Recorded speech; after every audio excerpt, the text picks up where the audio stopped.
I am Nathan MacDonald. I'm a lecturer here in the Faculty of Divinity in Hebrew Bible, or if you prefer, Old Testament.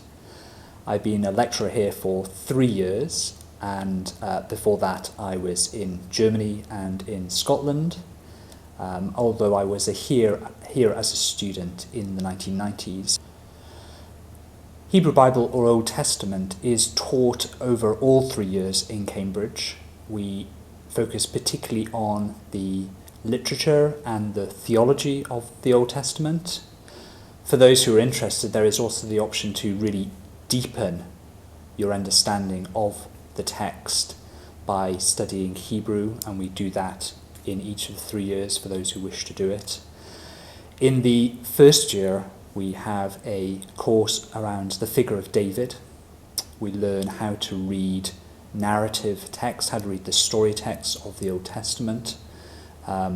In the second year, the focus is around the exile, that great momentous change in the life of the Israelites, how it changed the way that they looked at the world and led to a number of important theological developments, and how various parts of the Old Testament literature were written at that time, including the great historical books of the Old Testament, as well as the great prophetic works of Ezekiel, Jeremiah, and the second part of Isaiah. In the third year, we have a course that focuses particularly on the theology of the Old Testament and brings together all that we've been doing in the first 2 years.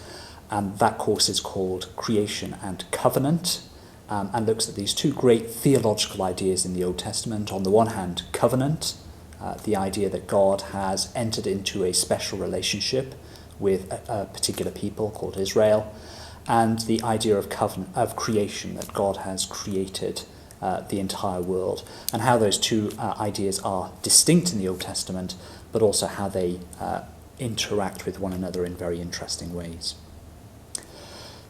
The Old Testament is a fascinating source for so many key theological ideas. It's the place where they are born and in which they have their first developments. So you can think of key ideas like, who is God?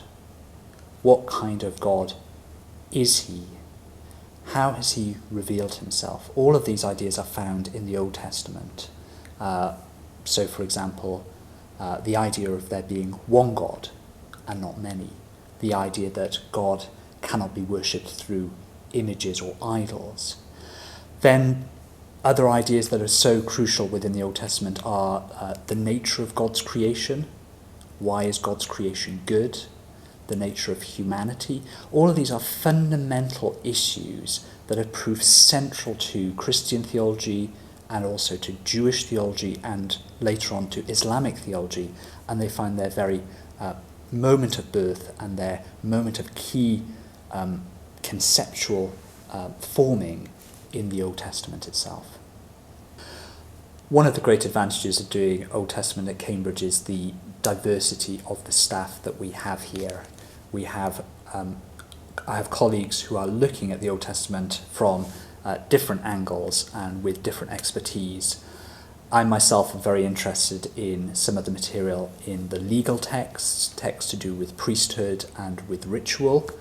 I have another of my colleagues, Dr Catherine Dell, who is an expert on wisdom literature and the theology of wisdom literature, and another of my colleagues, Dr James Aitken, is particularly an expert on what used to be called the intertestamental period. That is the period after most of the writings of the Old Testament. That's the time when the Apocrypha was written and various other important Jewish texts. So the time between the Old Testament and the New Testament, or what we now call the Second Temple period. And alongside those two colleagues who would be the main people that you would come into contact with, there are also a number of other people in Cambridge who teach Old Testament at the theological colleges or in other contexts, or who are teaching in colleges, who also are involved in the teaching of the courses here and who you would also get to interact with. And again, they come with very different perspectives on various issues and with their own expertise.